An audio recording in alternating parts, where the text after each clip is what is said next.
నిహారిక కొణిదల తన debut movie ఒక మనసుతో చాలా హైప్ క్రియేట్ చేసిన విషయం మనందరికీ తెలిసిందే.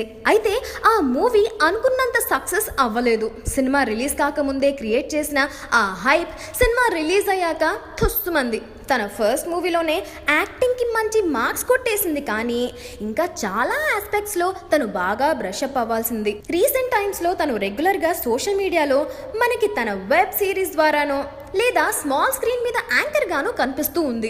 అసలు నిహారిక డెబ్యూ మెగా ఫ్యామిలీని ఎలా ఇంప్రెస్ చేయాల్సింది? మెగా ఫ్యామిలీ నిహారిక నెక్స్ట్ మూవీకి గ్రీన్ సిగ్నల్ ఇస్తారా?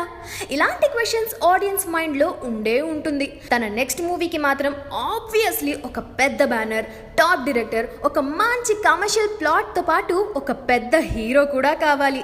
ఇది ఇలా ఉండగా నిహారిక ఒక మనసులో చేసిన యాక్టింగ్ బట్టి చూస్తే తను ఒక మంచి ఇంపార్టెన్స్ ఉన్న సిస్టర్ రోల్స్ బాగా సూట్ అవుతుందని మనకి అనిపిస్తూ ఉంది. అలాగే తన ఎంట్రీ స్మాల్ స్క్రీన్ తోనే స్టార్ట్ అయింది కాబట్టి she can also rock the small screen అని చెప్పొచ్చు.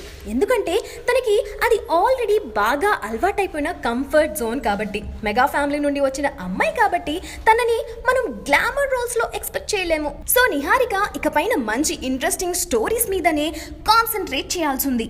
ఎలాగో మన టాలీవుడ్ లో అలాంటి స్టోరీ ఓరియంటెడ్ మూవీస్ రావడమే చాలా రేర్ గా కనిపిస్తూ ఉంటుంది. సో ఈ యంగ్ హీరోయిన్ స్మాల్ స్క్రీన్ లోనే సెటిల్ అయిపోతుందా లేదా సిల్వర్ స్క్రీన్ మీద మళ్ళీ రాక్ చేస్తుందా, హీరోయిన్ లాగా కనిపిస్తుందా అనేది మనం వెయిట్ చేసి చూడాల్సిందే.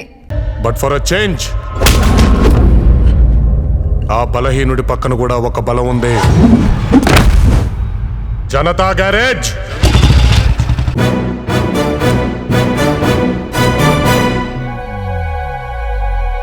ఇటు కట్టప్ప ఫుల్ పట్టప్ప.